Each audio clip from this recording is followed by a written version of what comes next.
Hello friend, welcome to Bisma classes. आज का topic होने जा रहा है हमारा शारीरिक शिक्षा, अर्थ, परिभाषा, लक्ष्य एवं उद्देश्य। सभी छात्रों के लिए इंपॉर्टेंट है, तो ध्यान देंगे। शारीरिक शिक्षा का अर्थ।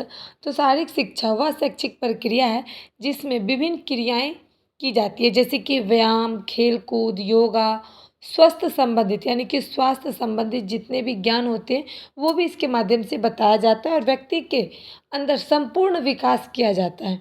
इसका उद्देश्य केवल शरीर को स्वस्थ और सशक्त बनाना ही नहीं, बल्कि मानसिक, सामाजिक, भावात्मक और नैतिक गुणों का विकास करना भी होता है। मेरी तबीयत खराब होने के कारण थोड़ा नॉइस में आपको प्रॉब्लम आ रही होगी, तो इग्नोर करें, वीडियो में बने रहें। तो शारीरिक शिक्षा हमारे शरीर का एक एक चीज़ को विकसित करता है।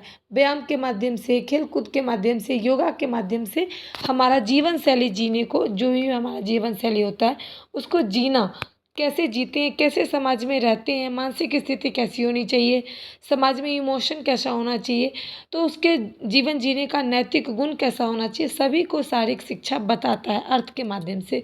इसकी परिभाषा देखेंगे, दो वैज्ञानिक का परिभाषा मैंने यहाँ दिया है।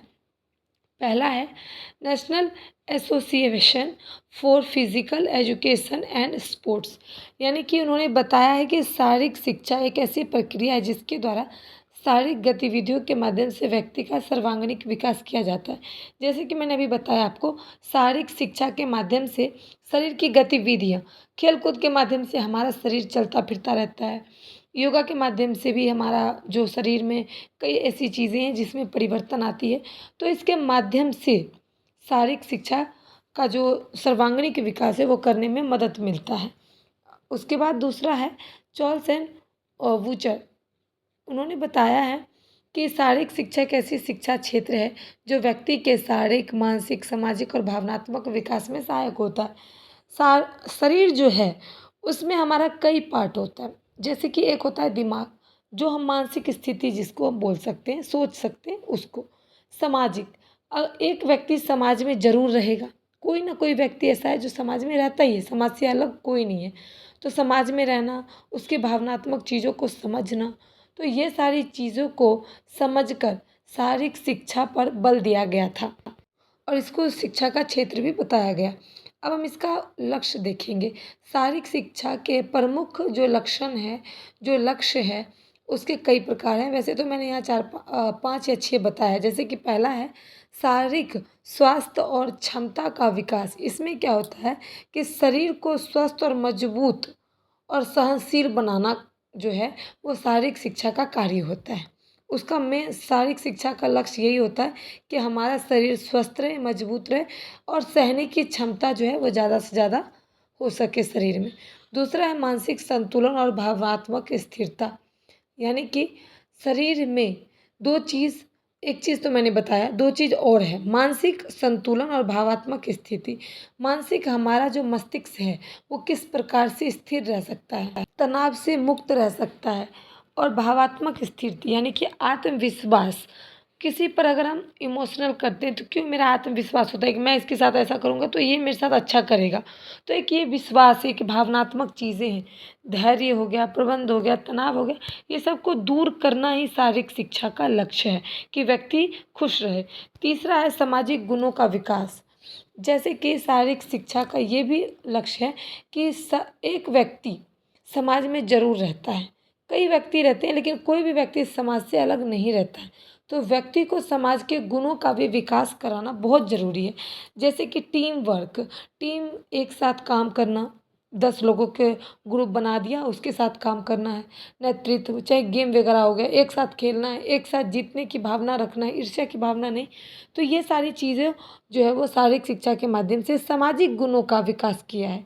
4 नंबर है स्वास्थ्य जागरूकता, जीवन शैली सुधार, सही खान पान, नियमित व्यायाम आदि। यानी कि शारीरिक शिक्षा ने ये भी बताया कि हमारे शरीर में खान पान की सही चीज़ें होनी चाहिए, व्यायाम भी होना चाहिए, कई सारी चीज़ें हमारे शरीर को चाहिए। 5 नंबर में देखेंगे आत्मरक्षा और साहसी क्षमता, यानी कि जोखिम भरा काम को करने के लिए एक व्यक्ति को उसके अंदर साहस होना चाहिए। आपातकालीन परिस्थिति में अपने आप को कैसे सुरक्षित रह सकता है, कैसे किसी भी व्यक्ति को एक स्थान से दूसरे स्थान सुरक्षित ले जा सकता है, इसके लिए साहसी होना चाहिए, क्षमता होना चाहिए। 4 नंबर में इसका उद्देश्य आता है। उद्देश्य देखेंगे, शारीरिक शिक्षा के भी 5 उद्देश्य हैं मुख्य रूप से। पहला है शारीरिक उद्देश्य। शारीरिक उद्देश्य में ये आता है कि स्वस्थ, सशक्त, सहनशक्ति, लचीलापन का विकास। यानी कि शारीरिक शिक्षा का ये उद्देश्य होता है कि शरीर का एक-एक चीज़ स्वस्थ रहे, सशक्त रहे, सहनशील शक्ति हो, सहने की क्षमता हो, लचीलापन हो। शरीर में एक लचीलापन होना भी बहुत ही ज़रूरी है। दूसरा है मानसिक उद्देश्य, एकाग्रता, निर्णय लेने की क्षमता, समस्या समाधान, कौशल का विकास। यानी कि मानसिक जो उद्देश्य है उसमें ये बताया गया है कि एक व्यक्ति कैसे एकाग्र होकर के कोई निर्णय ले सकता है, अपना क्षमता बढ़ा सकता है, समस्या और समाधान का कारण ढूंढ सकता है। तो ये सारी चीज़ें मानसिक उद्देश्य करता है। सामाजिक उद्देश्य में होगा वही सारी चीज़ें, टीम वर्क, खेल भावना, नेतृत्व, सहयोग, एक साथ मिलकर काम करना, एक साथ एक टीम बनाकर खेल खेलना। तो ये सारी चीज़ें सामाजिक उद्देश्य चाहता है। भावात्मक उद्देश्य में आत्मविश्वास, धैर्य और भावना जैसी चीज़ों पर संतुलन बनाना। उसके बाद है नैतिक उद्देश्य। नैतिक उद्देश्य में होता है ईमानदारी, अनुशासन, नियमों का पालन, निष्पक्ष होकर किसी पर निर्णय सुनाना। आप इसे डायग्राम के माध्यम से या चार्ट के माध्यम से जैसे मैंने बताया वैसे आप लिख सकते हैं। और इसका निष्कर्ष देखेंगे, शारीरिक शिक्षा केवल व्यायाम खेलकूद नहीं है, बल्कि यह शिक्षा का अभिन्न अंग है। शारीरिक शिक्षा का एक पार्ट है जो कि मन, शरीर, चरित्र तीनों का संतुलित विकास करना होता है। इसके माध्यम से व्यक्ति केवल स्वस्थ सक्रिय बनता है, बल्कि समाज में एक अच्छा नागरिक के रूप में योगदान भी दे सकता है। अगर व्यक्ति के अंदर खेलकूद की भावना होगी, समूह में खेलकूद की भावना होगी, तो समाज का अपने आप उद्देश्य जो भी है, जो भी विचार है, जो भी उसकी कामनाएं वो पूरा होगा, एक अच्छा नागरिक बन सकता है। अगर कोई एक व्यक्ति समाज के लिए कुछ करता है तो एक अच्छा नागरिक बन जाता है। तो इस प्रकार से शारीरिक शिक्षा एक अभिन्न अंग माना गया है। व्यायाम के माध्यम से कोई योगा सिखाता है, योगा ट्रेनर, ये देश को कुछ दे रहा है, हमारे समाज को कुछ देना हुआ। एक अच्छा नागरिक समाज के लिए, देश के लिए, अपने परिवार के लिए, अपने शरीर के लिए, सब चीज़ के लिए एक अच्छा कार्य करता है, एक अच्छा व्यक्ति बनने का प्रयास करता है, तो वो एक अच्छा नागरिक भी कहलाता है। उम्मीद करती हूँ कि शारीरिक शिक्षा का अर्थ, परिभाषा, लक्ष्य और उद्देश्य का एक-एक पार्ट, एक-एक लाइन मैंने अच्छे से समझाया है। वीडियो पसंद आए तो अपने दोस्तों के साथ ज़रूर शेयर करें, और नहीं है तो चैनल को सब्सक्राइब कर लें। आपको वीडियो पसंद आ रहा हो तो कमेंट ज़रूर करें, जो कुछ पूछना हो। सुपर थैंक्स देकर जाएँ। Thanks for watching my video.